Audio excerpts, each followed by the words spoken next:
Au banquet eucharistique. Mes enfants bien-aimés, vous voici encore en ce lieu avec des sentiments de réparation et d'amour. Moi, je suis avec vous, et comme un mendiant divin, j'accepte tout ce que vous me donnez, et j'en tire profit pour vous. Je suis Jésus, le divin prisonnier des tabernacles, toujours désireux d'amour. Moi, j'attends les âmes auprès de moi. Je veux faire l'unité avec elles. Je veux qu'elles puissent participer à ma vie.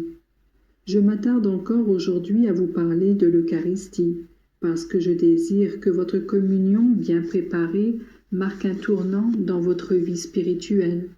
Je vous ai dit que vous devez vous approcher du banquet eucharistique avec des sentiments de profonde humilité. Aujourd'hui, je vous invite à réfléchir sur mon comportement, afin que vous puissiez en faire autant. Je vous ai parlé de la multiplication des pains comme symbole et préfiguration de l'Eucharistie. Eh bien, mes enfants, avant d'opérer ce grand miracle, j'ai accompli 2 actions d'une importance capitale, qui ne devraient jamais faire défaut lorsque vous vous approchez de moi.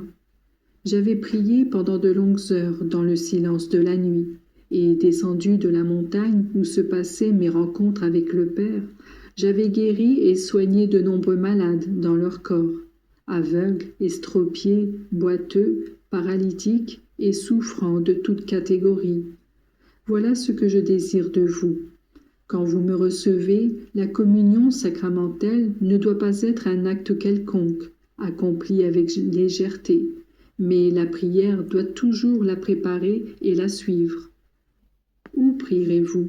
Le Seigneur est partout. Dans le secret de votre cœur, vous pourrez me désirer et m'invoquer. Dans le silence ou dans le remue-ménage de votre maison, durant le travail qui occupe la plus grande partie de votre temps.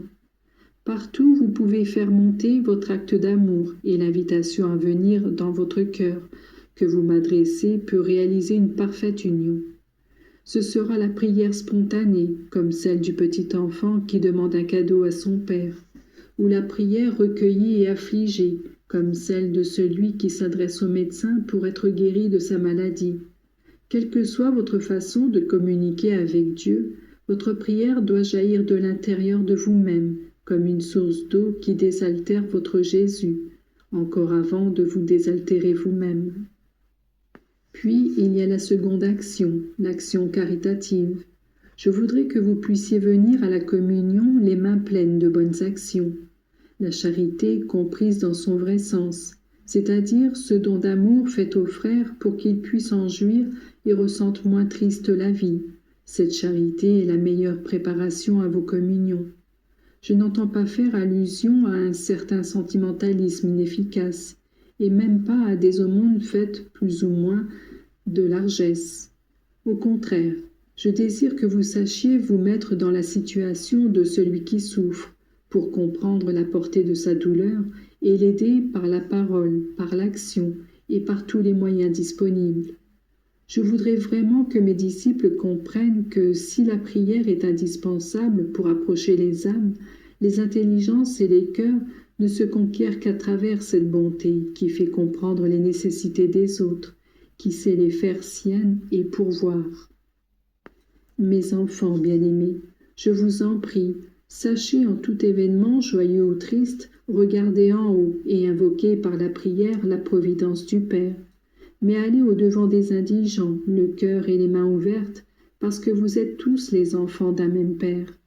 Vos faiblesses et vos lacunes, moi je les connais, mais sachez vous dépasser et faites de votre vie un don d'amour. L'Eucharistie est le don que je fais à mes enfants, qu'elle serve à unir mes enfants entre eux. Après une communion bien préparée et bien reçue, peut-être saurez-vous conserver, tel un précieux trésor, mes paroles dans votre cœur, comme le faisait ma sainte maman, et les autres demeureront attirés par la charité qui vous domine et vous fait agir. Je vous bénis, mes enfants, demeurez dans mon amour et dans ma grâce.